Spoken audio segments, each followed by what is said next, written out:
नमस्कार भाइयों। आज हम लोग स्टैटिक जीके को आगे बढ़ाएंगे और हम लोगों का लक्ष्य है जो छोटे छोटे क्वेश्चंस आते हैं हमारे यूपी पीसीएस प्रीलिम्स में या यूपी ट्रिपल एससी में, Uttar Pradesh subordinate selection commission of India. देखिए, वर्तमान समय में जैसे जैसे समय बढ़ रहा है वैसे वैसे हम लोगों की जो प्रतिस्पर्धा है वो भी बढ़ रही है। मैं इस चीज़ को महसूस कर रहा हूँ और इसी को देखते हुए मेरा सारा लक्ष्य ऐसा ही रहेगा कि आपको जो भी फैक्ट है उसको क्लियर किया जाए। जो कि देखिए, फैक्ट जब तक आप क्लियर नहीं करेंगे तब तक सारी चीज़ें आपको दिक्कतें आएंगी। मेरे सामने भी दिक्कतें आती हैं, चूँकि छोटे छोटे जो क्वेश्चंस आते हैं मिलान करने के लिए आते हैं तो समस्याएं उत्पन्न करते ही रहते हैं। चलिए बिना कुछ समय गवाए हम लोग स्टार्ट करते हैं। तो आज हम लोग देखेंगे विश्व के प्रमुख जल डमरू मध्य को। देखिए, ये क्वेश्चंस काफ़ी इंपॉर्टेंट्स हैं और हम लोगों को यदि आप इंटरनल सिक्योरिटी में एक्सटर्नल सिक्योरिटी में आप जब पढ़ेंगे या आईआर जो होगा इंटरनेशनल रिलेशन में, तो वहाँ पर इम्पॉर्टेंट जो पॉइंट्स होते हैं, मैंने कुछ वीडियो में इस जो पॉइंट्स को क्लियर किया था, तो आज उसके मैं स्टैटिक प्लान को लेकर के चलूँगा। ये आगे आपको वहाँ पे काम करेंगे, ठीक है। बेरिंग जल संधि क्या है? तो बेरिंग जल डमरू मध्य बेसिकली ये होता है कि दो जल संधियों को जोड़ना और दो स्थल खंडों को अलग करना जल संधि कहलाता है, ठीक है। एक डमरू के आकार की आकृति का हो, मतलब कि किनारों पर जो है ये चौड़ा हो और बीच में जो हो सकरा रास्ता होता है, या दो जल मार्गों का चौड़ा सकरा रास्ता जो होता है उसे हम जल संधि कहते हैं, ठीक है। बेसिकली आप जैसे कि आप यहाँ पर देखेंगे, आप इंडिया में तो इंडिया जो होता है इसी प्रकार कुछ इस तरीके से है, ठीक है। यहाँ से इसको यहाँ पर देखेंगे तो पाक जल संधि नीचे है, ठीक है। तो ये देखिए, जो सकड़ा जो चौड़ा रास्ता होता है, इसी के बहुत चौड़ा भी नहीं होता है, हल्का सा चकरा होता है, कि बीच में जो होता है वो सकरा होता है, किनारों पर चौड़ा होता है, एक डमरू के आकार का होता है, डमरू के मध्य आकार का होता है उसे, इसी कारण इसको हम जल डमरू मध्य की संज्ञा देते हैं। आई होप यहाँ तक क्लियर हो गया होगा। तो बेरिंग जल संधि जो है ये कहाँ पर बिलोंग करती है? तो अलास्का और रूस के बीच में बेरिंग जल संधि जो होती है वो बिलोंग करती हैं। आई होप मुझे आपको क्लियर हुआ होगा, क्योंकि मुझे ये चीज़ मैपिंग से बताना चाहिए था, लेकिन मैं यहाँ पर मैप नहीं दिखा पा रहा हूँ।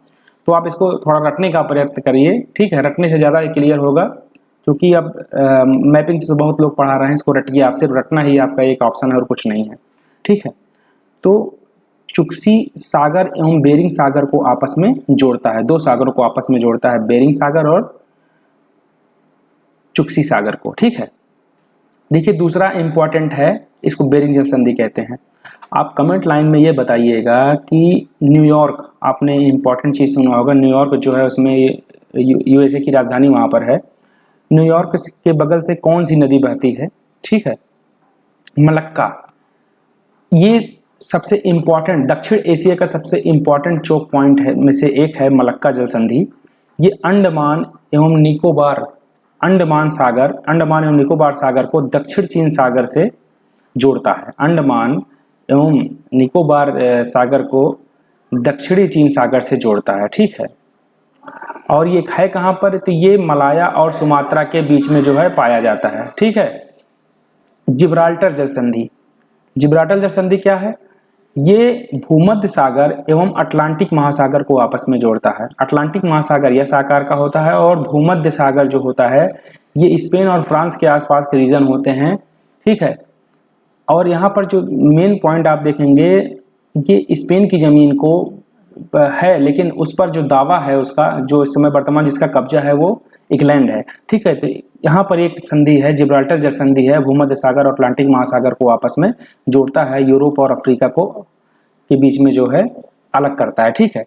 यूरोप और अफ्रीका को अलग करता है, ठीक है, और भूमध्य सागर और अटलांटिक महासागर को जोड़ता है, ठीक है। इसी में ये भी है, अलास्का और रूस दोनों को ये अलग करता है। ये मलाया जो द्वीप है और सुमात्रा द्वीप है दोनों को अलग करता है। मलक्का जल संधि मलाया जो इंडोनेशिया का द्वीप है और सुमात्रा द्वीप है दोनों को अलग करता है, ठीक है। यहाँ पर पृथक्करण की चीज़ें लिखी हैं, मैंने सोचा कि वह स्थान दिया गया है। बेसिकली दो स्थल खंडों को अलग करना और दो जल संधियों को जोड़ने की प्रक्रिया को ही हम जल संधि कहते हैं। यहाँ पर मैं आपको ये सीधा बता देता हूँ, आप इसमें कोई कंफ्यूजन मत रखिएगा, ठीक है। डोबर जल संधि कहाँ पर है? ये उत्तरी सागर को और अटलांटिक सागर को जोड़ता है। ठीक है, उत्तरी सागर और अटलांटिक महासागर दोनों को जोड़ता है और ब्रिटेन तथा फ्रांस को अलग करता है, डोबर जल संधि। ठीक है, आगे मैं इसको जो है लेकर के आऊँगा मैप के साथ, तो आपको वहाँ पर क्लियर ज़्यादा करूँगा। अभी मैं मैपिंग नहीं पढ़ा रहा हूँ, यहाँ इसको रटिए बस। ठीक है, तो इंपॉर्टेंट जो पॉइंट्स हैं यहीं से सारी चीज़ें जाती है। जैसे कि मलक्का जल संधि यहाँ पर आप देख रहे हैं, मलक्का जल संधि है। चाइना का लगभग 70% माल जो है यहीं से होकर के गुजरता है। यदि भारत अंडमान निकोबार द्वीप समूह में 2 जहाजें ला करके अपनी युद्धपोत खड़ा कर दे, बड़े बड़े जो आपका INS विक्रांत है, INS विक्रमादित्य खड़ा कर दे, तो सारे के सारे वहाँ पर जो है फिर दिक्कतें आनी शुरू हो जाती हैं। ठीक है, तो कहीं ना कहीं ये चोक पॉइंट है। चलिए आगे बढ़ते हैं। अब फ्लोरिडा मैक्सिको की खाड़ी एवं अटलांटिक महासागर को जोड़ती है। मैक्सिको की खाड़ी और अटलांटिक महासागर को आपस में जोड़ती है तथा फ्लोरिडा व वेस्ट इंडीज को अलग करती है। ठीक है, फ्लोरिडा जो है USA का पार्ट है और वेस्ट इंडीज को अलग करती है। छोटे छोटे द्वीपों के समूह को वेस्ट इंडीज कहा जाता है और इन जो छोटे छोटे द्वीप हैं वो अपनी एक टीम बनाए हुए हैं जो क्रिकेट खेलती है। ठीक है, एक बेसिकली आप इसको कर सकते हैं आर्कीपेलगो टाइप का है। जापान भी एक आर्कीपेलगो है। पाक जल संधि मैंने यहाँ पर चर्चा किया था। सपोज डैट ये हमारा भारत देश है, ठीक है, और यहाँ पर श्रीलंका है। ठीक है, इन दोनों के बीच में एक सकरा समुद्री रास्ता है जो श्रीलंका को और भारत को अलग करता है। ठीक है, और मन्नार की खाड़ी और बंगाल की खाड़ी को जोड़ता है। ठीक है, ये है मन्नार की खाड़ी यहाँ पर और यह बे ऑफ बंगाल है। ठीक है, इधर अरब सागर है, नीचे आपका हिंद महासागर है। ठीक है, तो बंगाल की खाड़ी और मन्नार की खाड़ी को जोड़ता है तथा भारत और श्रीलंका को अलग करता है। पाक जल संधि इसको कहते हैं। ठीक है, आई होप यहाँ तक क्लियर हुआ होगा। अब यहाँ पर इतनी ही जल संधि इनके द्वारा दी गई हैं। ठीक है, काफ़ी इंपॉर्टेंट जल संधि इसमें नहीं दी गई है, उसको यहाँ पर छोड़ा गया है। तो आगे मैं जब मैपिंग के साथ आऊँगा तो उस पर चर्चा करूँगा। जैसे कि आप यहाँ फारस की खाड़ी वाला देख लीजिए या बाब अल मंदेब वाला देख लीजिए, या आप यहाँ पर आ जाएंगे अफ्रीका के मोजाम्बिक चैनल को देख लीजिए। ठीक है, तो काफ़ी इंपॉर्टेंट जल संधि हैं जो अभी यहाँ पर चर्चा नहीं हुई है। हम जब आएंगे मैपिंग को लेकर के तो वहाँ पर चर्चा आपसे करेंगे। ठीक है, अब चलते हैं थोड़ा विश्व की नदियों पे। इसी क्वेश्चन से पूछे जाते हैं। इधर देखिए यहाँ पर नदी है, मैंने वहाँ पर कुछ थोड़ी शुरू में गलतियाँ की थी, मैं यहाँ पर नहीं करना चाहता हूँ। ये नदी है, कौन कौन सी नदी का नाम है इसके बारे में जानना है। यहाँ पे उद्गम स्थल ऊपर लिखा गया है। ठीक है, यहाँ पर उद्गम स्थल है और यहाँ पर गिरने का स्थान और उसके बाद चौथा नंबर इसकी लंबाई है। ठीक है, अब यहाँ पर देखिए नील नदी जो है ये विक्टोरिया झील से निकलती है और जाकर कहाँ पर गिरती है तो भूमध्य सागर में गिरती है और विश्व की सबसे बड़ी नदी है लंबाई के मामले में।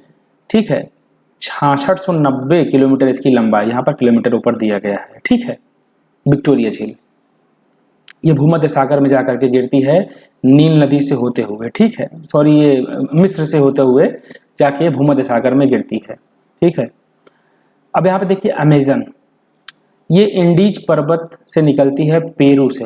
ठीक है, इंडीज पर्वत के पेरू से निकलती है। ठीक है, पेरू की राजधानी कमेंट लाइन बताइएगा और लीमा का क्या है उसको बताइएगा। ठीक है, अमेजन नदी ये इंडीज पर्वत श्रेणी है। ठीक है, विश्व की सबसे बड़ी पर्वत श्रेणी जो है इंडीज पर्वत श्रेणी है, दूसरे नंबर की रॉकीज है। ठीक है,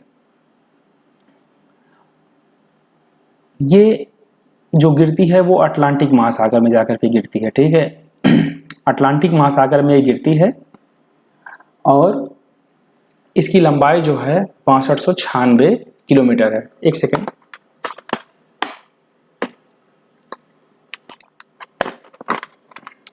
देखिए आगे ये एशिया का जो है मैप में आप अगर देखेंगे तो एशिया में काफ़ी बड़ी बड़ी नदियां हैं।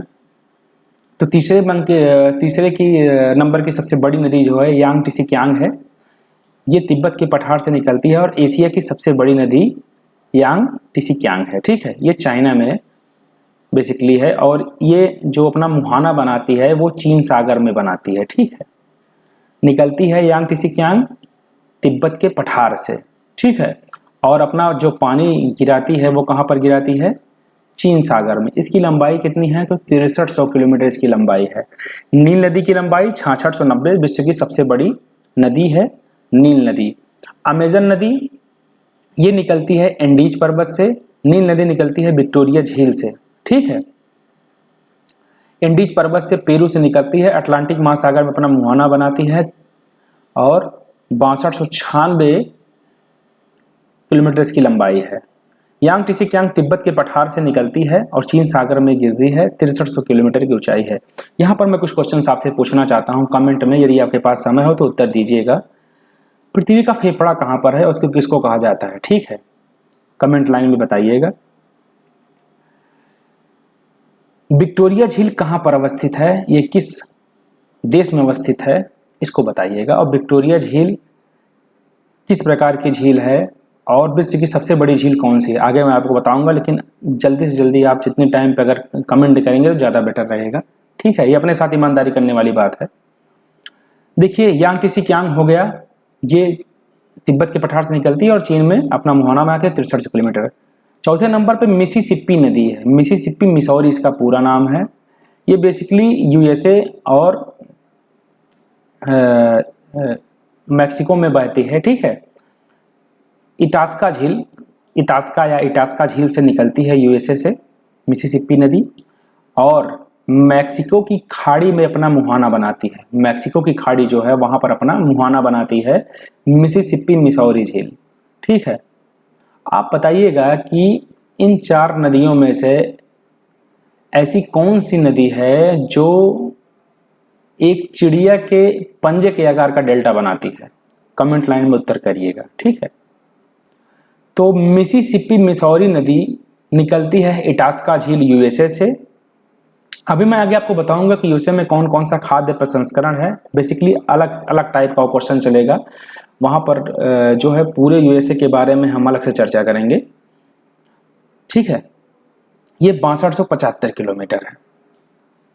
हुआंगो नदी, वांगो नदी जो है ये कुनलुन पर्वत श्रेणी से निकलती है, कुनलुन पर्वत श्रेणी से निकलती है हुआंगो नदी। ये एशिया में बहने वाली नदी है, बेसिकली इसका भी उद्गम जो है वो चाइना से ही है, चीन की खाड़ी में जाकर गिरती है। 5464 किलोमीटर इसकी लंबाई है, ठीक है।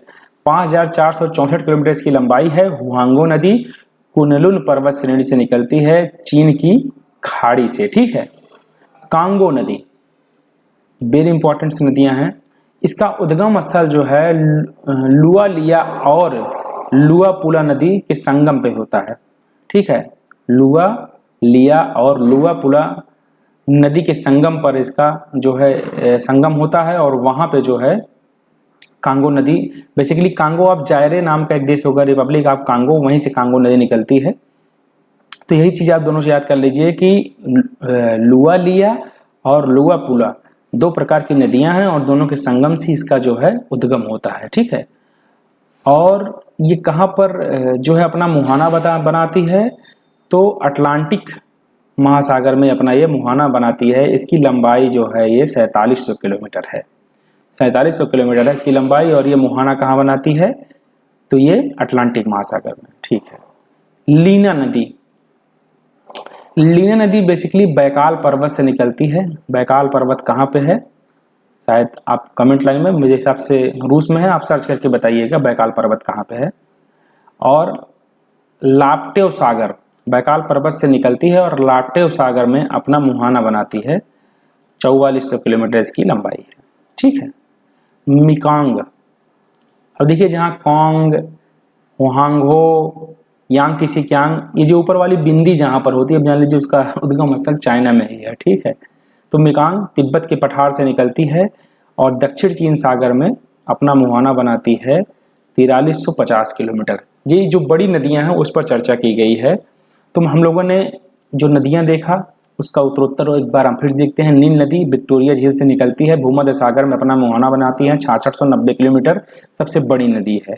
दूसरे नंबर की सबसे बड़ी नदी अमेजन नदी है, इंडीज पर्वत श्रेणी के पेरू से निकलती है और अटलांटिक महासागर में अपना मुहाना बनाती है। 6296 किलोमीटर इसकी लंबाई है। तीसरा जो नंबर का नदी है वह यांग टिसिकियांग, ये चाइना में है, तिब्बत के पठार से निकलती है और चीन सागर में अपना मुहाना बनाती है। 6300 किलोमीटर इसकी लंबाई है। चौथे नंबर पर मिसिसिपी मिसौरी नदी है, ये इटास्का झील से निकलती है यूएसए से और मैक्सिको की खाड़ी में अपना मुहाना बनाती है। 6275 किलोमीटर इसकी लंबाई है। ओहांगहो, अब देखिए जहां ऊपर वाली अंक बूंदी आ जाती है, आप जान लीजिए सीधा सीधा चाइना से ही इसका स्रोत हो सकता है। तो कुल्लुल पर्वत जो है यहाँ से निकलती हैं और चीन सागर में अपना मुहाना बनाती है। यह नदी 5464 किलोमीटर इसकी लंबाई है। कांगो, अब कांगो, रिपब्लिक ऑफ कांगो और कांगो दो देश हैं, अफ्रीका में देश हैं, साउथ अफ्रीका के देश हैं। अफ्रीका, साउथ अफ्रीका के थोड़ी ऊपरी में मिडिल अफ्रीका के देश हैं। और कांगो नदी ही एक ऐसी नदी है जो कौन से रेखा को काटती है, तो विषुवत रेखा को 2 बार काटती है। मे भी आप इसको देख लीजिएगा, कर्क रेखा को 2 बार कौन सी नदी काटती है, तो ये आपकी माही नदी काटती है।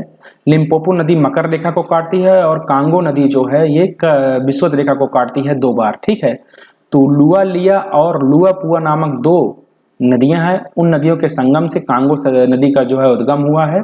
ठीक है, और ये अटलांटिक सागर में अपना मुहाना बनाती है। 4700 किलोमीटर इसकी लंबाई है।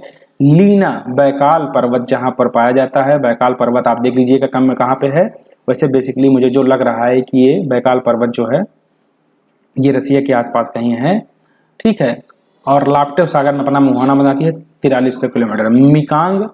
मिकांग देखिए जहां पर ऊपर बुंदी आ जाए वहां पर चाइना है, जान लीजिए स्रोत है, तिब्बत के पठार से निकलती है और चीन सागर में अपना मुहाना बनाती है। 4350 किलोमीटर इसकी लंबाई है। ठीक है, आगे बढ़ते हैं। विश्व की प्रमुख जलप्रपात, कौन कौन से जलप्रपात हैं, इंपॉर्टेंट है, इनकी लंबाई कितनी है, इसको भी चलते हैं देखते हैं। ठीक है, नोट करते रहिएगा, इंपॉर्टेंट फैक्ट्स हैं।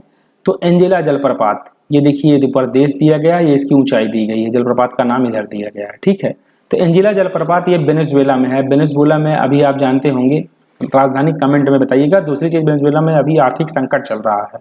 ठीक है, और ये एक ऐसा देश है दक्षिण अमेरिका का जो अमेरिका के पक्ष में नहीं रहता है। ये बेसिकली ये जो है सोवियत यूनियन के पक्ष में रहता है, यूएसएसआर के, जो वर्तमान में तो कोलैप्स कर गया है, लेकिन कहीं ना कहीं चाइना और रसिया जो है इसको बनाए रखना चाहते हैं। इस पर कभी बाद में चर्चा होगी जब IR पढ़ा जाएगा। और विश्व इतिहास में तो 3212 फुट की इसकी लंबाई है, 3212 फुट इसकी लंबाई है। एंजिल जलप्रपात की वेनेजुएला में अवस्थित है। ठीक है, दूसरे नंबर पे क्यूकेनामा है। क्यूकेनामा ये भी वेनेजुएला में है, 2211 किलोमीटर। तो कहीं ना कहीं आप देखेंगे सबसे बड़े जलप्रपातों में से जो है ये वेनेजुएला में ही अवस्थित हैं। तीसरे नंबर पे रिबन है। ठीक है, रिबन ये संयुक्त राज्य अमेरिका में है, 1612 किलोमीटर रिबन जलप्रपात। अब अपर योजेमाइट संयुक्त राज्य अमेरिका में ये भी है, 1430 किलोमीटर, सॉरी फुट है, किलोमीटर मैंने बोला होगा तो फुट कर लीजिएगा उसको। उसके बाद टुगेला दक्षिण अफ्रीका में है, 1350 फुट है। ठीक है, तो सबसे बड़े जलप्रपात जो है कहाँ पे है, तो सबसे बड़े जलप्रपात वेनेजुएला में अवस्थित हैं। और वेनेजुएला में जो है एंजिला और क्यूकेनामा है, रिबन और अपर योजेमाइट ये संयुक्त राज्य अमेरिका में है, और टुगेला जो है ये दक्षिण अफ्रीका में है। मुझे याद है, मुझे पता है कि जो है आप लोग इसको याद करने में समस्याएं होंगी। मैं कई बार पढ़ता हूं तो मुझको याद हो जाता है, आप कई बार पढ़ेंगे या लिख करके कहीं पर बार बार लिखेंगे तो आपको भी याद हो जाएगा। ठीक है, तो एंजिला वेनेजुएला में, ठीक है, क्यूकेनामा वेनेजुएला में, रिबन संयुक्त राज्य अमेरिका में, अपर योजेमाइट संयुक्त राज्य अमेरिका में, टुगेला दक्षिण अफ्रीका में। ठीक है, ये इसकी लंबाइयां हैं, आप इसको देख लीजिए, पेन कॉपी से उतार लीजिएगा। ठीक है, विश्व की प्रमुख नहरें जो इंपॉर्टेंट हैं उस पर हम चर्चा करेंगे। तो देखिए इधर ये देखिए नहर पर का ऑप्शन दिया गया है, यहाँ पर लंबाई किलोमीटर में दी गई, यहाँ पर संधि स्थल दिया गया है जहाँ पर ये ज्वाइंट होते हैं नहरें। मैंने आपको बताया था कि जो हमारी नील नदी है, ये नील नदी का उद्गम जो है मैंने आपको बताया था, तो उद्गम यहाँ पर मैंने दिया था आपको भूमध्य सागर, सॉरी विक्टोरिया झील। ठीक है, विक्टोरिया झील से नील नदी निकलती है और भूमध्य सागर में अपना मुहाना बनाती है। ठीक है, तो मुहाना किस लिए किस प्रकार बनाती है, तो स्वेज नहर के माध्यम से अपना मुहाना बनाती है भूमध्य सागर में।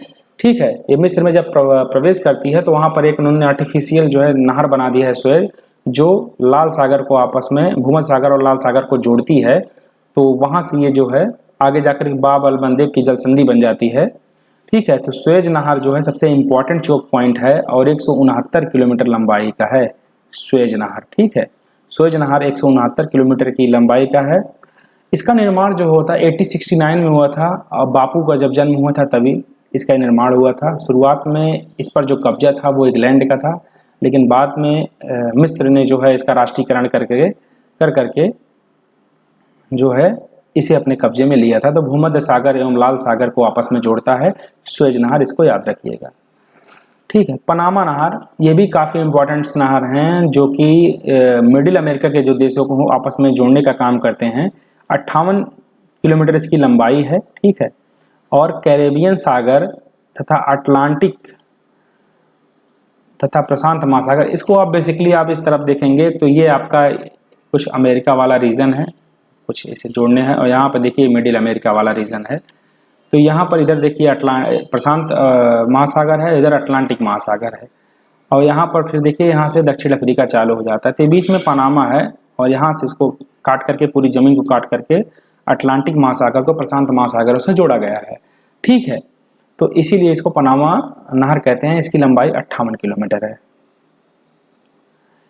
कील नहर, कील नहर कहाँ पर अवस्थित है, तो इसकी लंबाई जो है 98 किलोमीटर है। क्या करता है, तो ये संधि स्थल किसको करता है, तो उत्तरी सागर को बाल्टिक सागर से जोड़ता है।